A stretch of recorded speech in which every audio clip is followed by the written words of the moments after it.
दोस्तों बड़ी अपडेट निकल कर आ रही है स्टाफ सिलेक्शन कमीशन एसएससी के द्वारा। जी हां दोस्तों, एसएससी ने जो है ओटीआर मॉडिफिकेशन को लेकर जो एक नया नोटिस जारी किया है और बताया है कि अगर आप एक पुराने कैंडिडेट से आपके पास पहले से ओटीआर है और आप ओटीआर में कुछ भी मॉडिफाई करना चाहते हैं तो आप आसानी से मॉडिफाई कर सकते हैं। इसका डेट को एक्सटेंड कर दिया गया है। आप देखेंगे यहाँ पे एक नोटिस जो एसएससी के द्वारा जो एसएससी के ऑफिशियल वेबसाइट पे जारी किया गया 17 जून 2025 के डेट में, और यहाँ पे ओटीआर के बारे में मॉडिफिकेशन के बारे में यहाँ पे जो है क्लैरिफिकेशन दिया गया है। आप इसे डाउनलोड करके पढ़ सकते हैं। मैंने यहाँ पे डाउनलोड किया, मैं आपको पहले बता देता हूँ इसमें क्या दिया गया। देखिए आप सबको बता दूं 2 जून से जो है ओटीआर का जो है यहाँ पे जो नियम है वो थोड़ा सा बदलाव किया गया, जिसमें बोला गया है कि आधार इनेबल्ड जो है अब ओटीआर यहाँ पे होगा। मतलब अब आधार को मैंडेटरी कर दिया गया है ओटीआर वन टाइम रजिस्ट्रेशन करने में, और ये 2 जून से जो है आपका यहाँ पे चल रहा है। ऐसे में बहुत से ऐसे कैंडिडेट्स हैं जो पुराने कैंडिडेट्स हैं जिन्होंने पहले से ओटीआर किया हुआ है, वो जो है आधार बेस्ड नहीं किया, मतलब बिना आधार की जानकारी को देखते हुए जो है वो ओटीआर कर दिए हैं। अब जब वो ओटीआर में मॉडिफिकेशन करने जा रहे हैं तो वहां पे जो है मॉडिफिकेशन नहीं हो रहा है। और एसएससी ने बताया था कि 31 मई 2025 तक जो भी एग्जिस्टिंग ओटीआर है,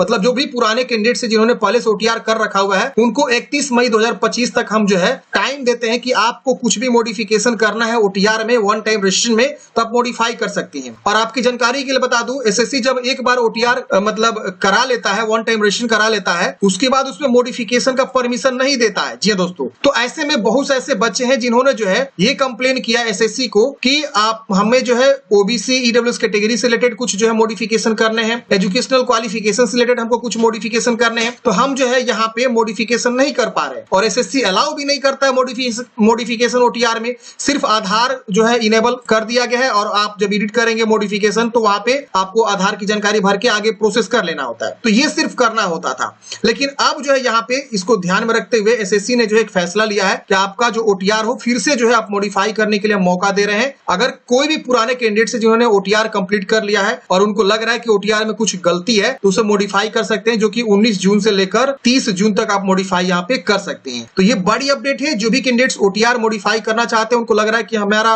ओटीआर में कुछ गड़बड़ है, तो आप उसे समय रहते मॉडिफाई कर लीजिए। आपका डेट को एक्सटेंड किया जा रहा है 19 जून से लेकर 30 जून तक आप जो है ओटीआर में मॉडिफाई कर सकते हैं। तो ये आप समझ गए अपडेट। अब मैं आपको बताता हूं कि आपको मॉडिफाई कैसे करना है। तो मॉडिफाई करने के लिए फ्रेंड्स आपको क्या होगा ना, एसएससी की वेबसाइट पर आना होगा। यहाँ देखिए लॉगिन या रजिस्टर का ऑप्शन मिलेगा, आप इस पे क्लिक करेंगे। यहाँ पे आप रजिस्टर नंबर लिखेंगे, पासवर्ड लिखेंगे, कैप्चा कोड पे लॉगिन करेंगे। आपके पास पहले से रजिस्टर नंबर, पासवर्ड ये सब होगा ही, आप लॉगिन करेंगे। अगर आप पासवर्ड भूल चुके हैं तो यहाँ से फॉरगेट पासवर्ड का ऑप्शन मिलता है, आप ईमेल के थ्रू अपना पासवर्ड को जो है गेट कर सकते हैं। यहाँ पे क्लिक करेंगे, कंफर्म पे क्लिक करेंगे तो आपके ईमेल और मोबाइल नंबर मांगा जाएगा, डेट ऑफ बर्थ भी मांगा जाएगा, और वहां पे आप अपनी बेसिक से जानकारी भर के आप अपना रजिस्टर नंबर और पासवर्ड को प्राप्त कर सकते हैं। देखिए यहाँ पे डेट ऑफ बर्थ और अपना 10th का बोर्ड का नाम, ईमेल एड्रेस या मोबाइल नंबर कोई भी लिखेंगे, और आप यहाँ पे गेट वेरिफिकेशन कोड पे क्लिक करेंगे तो आपके ईमेल मोबाइल दोनों पे ओटीपी जाएगा। कोई सा भी ओटीपी वेरीफाई करिए, आगे आपका जो है ओटीआर जो है फॉरगेट होने का ऑप्शन आ जाएगा, मतलब आपका आईडी पासवर्ड फॉरगेट होने का ऑप्शन आ जाएगा। वहां पे आप अपना रजिस्ट्रेशन आईडी प्राप्त कर लेंगे और पासवर्ड एक बोलेगा नया बना लीजिए, आप वहां से बना लेंगे। जब आप ये कर लेंगे उसके बाद आपको लॉगिन का ऑप्शन मिलता है, आप इस पे क्लिक करेंगे, यहाँ पे अपना registration number, password, captcha code भर के लॉगिन करेंगे। लॉगिन करते ही देखेंगे तो आपका डैशबोर्ड इस प्रकार से शो हो जाता है। अब यहाँ पे आपको देखिए कॉर्नर पे एडिट रजिस्ट्रेशन डिटेल्स का ऑप्शन मिलता है। जब भी आप फॉर्म भरते हैं ना, ओटीआर से एक ही बेनिफिट मिलता है कि आपका समय बचता है, ओटीआर बार बार करने की आवश्यकता नहीं पड़ती, इसीलिए ओटीआर यहाँ पे लागू किया जाता है। और जब भी आप फॉर्म भरेंगे तो सीधा आप लॉगिन करके सीधे आप अप्लाई करते थे, तो उसमें ओटीआर से बहुत सारा डाटा फेच होता था, और आप लोग बोलते थे कि सर ये एडिट कैसे होगा। तो जब वैकेंसी चलती है उस समय एडिट नहीं देता है, लेकिन अभी आपके पास जो है समय है, आप आसानी से जो है एडिट कर सकते हैं। तो जो भी पुराने कैंडिडेट से जो पहले से ओटीआर किए हुए हैं एसएससी की वेबसाइट पे, उनको यहाँ एडिट का रजिस्ट्रेशन बटन इनेबल मिलेगा, आप इस पे क्लिक करेंगे। जो भी आप एडिट करना चाहते हैं इसमें, जैसे देखेंगे यहाँ पे आपको पूछ रहा है पर्सनल डिटेल्स एडिट करने के लिए, आपके पास आधार कार्ड है तो आप यहाँ यस करके आधार कार्ड की जानकारी भर के आगे आप बढ़ सकते हैं। जैसे मैंने यहाँ पे देखेंगे तो ये जो कैंडिडेट्स हैं इन्होंने जो है बिना आधार का ही यहाँ पे नो करके और पैन कार्ड जानकारी देकर इन्होंने जो फॉर्म को ओटीआर कंप्लीट किया हुआ था। तो अगर आप चाहते हैं आधार कार्ड देकर, तो आधार कार्ड के देकर यहाँ पे आगे की जानकारी आप जो एडिट कर सकते हैं, ओटीआर में रजिस्ट्रेशन को मॉडिफाई कर सकते हैं। यहाँ पे एक खास चीज आपको बताना चाहूंगा, यहाँ पे आपको आधार कार्ड जो है यस करना होगा, ध्यान दीजिएगा, और यहाँ पे आधार संख्या आपको जो है लिखना होगा दोनों बॉक्स में, क्योंकि ये मैंडेटरी कर दिया गया है। अगर आप यहाँ पे जो है मान लीजिए आधार नहीं डालते हैं तो आप जब फॉर्म अप्लाई करने जाएंगे तो वहां पे आपको एरर शो करेगा कि आपका जो है आधार मतलब ऐड नहीं है। तो उससे पहले आप लोग यहाँ पे आधार संख्या दे देंगे ताकि आपका जो है यहाँ पे सब चीज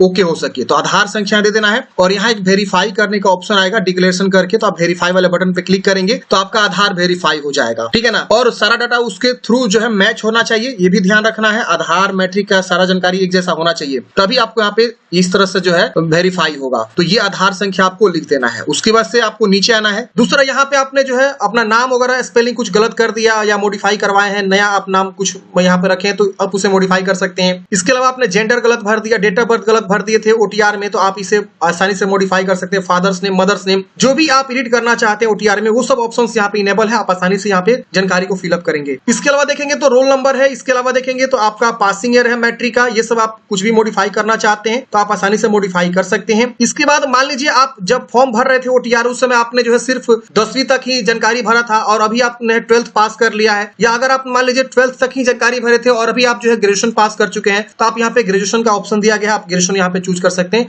highest level of education qualification में। तो ये भी ऑप्शन आप आसानी से एडिट कर सकते हैं अगर आपको एडिट करना है तो। इसके अलावा मोबाइल नंबर पे आपको एक ओटीपी भेजना है, कोई सा भी, तो ईमेल वेरीफाई कर लीजिए तो मोबाइल, और उसके वजह से सेव एंड नेक्स्ट करेंगे। अब अगले स्टेप में आपका जो है दूसरा स्टेप खुल जाता है। अब मान लीजिए आपने गलती से कैटेगरी भी गलती ओटीआर में भरा था, तो उससे भी आप यहाँ से आसानी से मॉडिफाई कर सकते हैं। नेशनलिटी, बहुत सारे ऑप्शन से आप देखने को मिल जाएंगे, आप यहाँ पे देख सकते हैं। इसकी वजह से आइडेंटिफिकेशन मार्क्स आपने गलत भर देते, ये सब ओटीआर का पार्ट है। आप लोग बहुत ज्यादा गलती भी कर देते हैं ओटीआर में, तो अगर आपने गलती किया हुआ है तो आप इसे आसानी से अभी मॉडिफाई कर लीजिए। आपने एड्रेस कुछ गलत भर दिया तो ये भी आप आसानी से मॉडिफाई कर सकते हैं। इसके बाद से इसे भी आप सेव एंड नेक्स्ट कर देंगे। अगर आपको गलती नहीं है तो बिल्कुल आपको छेड़छाड़ नहीं करनी है, मॉडिफाई वगैरह नहीं करना है। अब अगले स्टेप में क्या करना है फ्रेंड्स, लास्ट में आपको डिक्लेरेशन कर लेना है। यहाँ पे प्रीव्यू करके देख लेना है कि आपने जो भी मॉडिफिकेशन किया वो मॉडिफिकेशन दिखा रहा है कि नहीं, और उसके बाद से डिक्लेयर करेंगे। ये भी आपका जो है डाटा डिक्लेरेशन सबमिट हो जाएगा, ओके करेंगे, आपका ओटीआर आसानी से यहाँ पे मॉडिफाई हो जाएगा। तो जो भी कैंडिडेट्स पुराने कैंडिडेट्स से अगर उनको लग रहा है कि यहाँ पे कुछ मॉडिफिकेशन हमें करना है ओटीआर में, तो आप आसानी से लॉग इन करिए और ओटीआर को जो है मॉडिफाई कर लीजिए, क्योंकि यहाँ पे जो है डेट को एक्सटेंड किया गया है। पहले जो है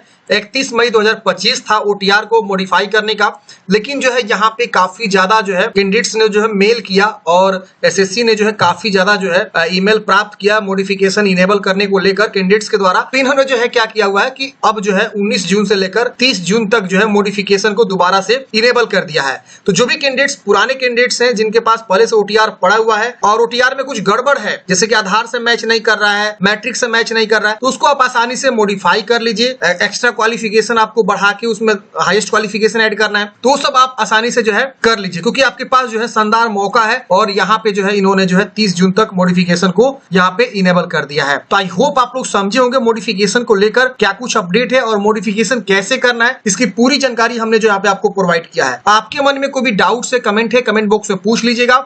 और मैंने जो है फेज 13 2025 भर्ती को लेकर जो है फॉर्म फिलअप के रिगार्डिंग वीडियो बनाया, वो वीडियो नहीं देखे तो देख लीजिएगा। और ये काम आप माई एसएससी के मोबाइल एप्लीकेशन से भी कर सकते हैं। मैंने जो है एक फॉर्म भरने का भी प्रोसेस बताया हुआ है माई एसएससी के एप्लीकेशन पे, तो वहां से भी आप ये सारा चीज कर सकते हैं। ओटीआर में मॉडिफिकेशन हुआ, फॉर्म फिलअप हुआ। इसके अलावा मैं बता दूं यहाँ पे एसएससी सीजीएल की भी बहाली चल रही है, अगर आप फॉर्म नहीं भरे तो भर लीजिए, उसका भी मैंने फॉर्म फिलअप के रिगार्डिंग अलग से वीडियो बनाया हुआ है। इसके अलावा स्टोनो की बहाली चल रही है, स्टोनो ग्रुप सी और ग्रुप डी की, मतलब यहाँ पे कई सारी मल्टीपल एसएससी के द्वारा बहाली चल रही है, तो इसलिए मॉडिफिकेशन यहाँ पे इनेबल किया गया, क्योंकि काफी सारे बच्चों को फॉर्म भरने में यहाँ पे दिक्कत हो रही थी। अगर आपको किसी प्रकार की प्रॉब्लम है एसएससी के रिगार्डिंग, तो इनका हेल्प डेस्क एक सपोर्ट ईमेल है, आप इस पे ईमेल भी कर सकते हैं। इनका टोल फ्री नंबर भी है, आप इस टोल फ्री नंबर पे कॉल करके जो भी आपको सपोर्ट चाहिए किसी चीज को लेकर, तो आप यहाँ पे कॉल कर सकते हैं। आई होप आप लोग समझे होंगे फ्रेंड्स। मिलते हैं किसी नेक्स्ट वीडियो में। जय हिंद, आपका दिन शुभ हो। वीडियो अच्छा लगे तो लाइक करिए, अपने दोस्तों को भी जरूर शेयर करिए।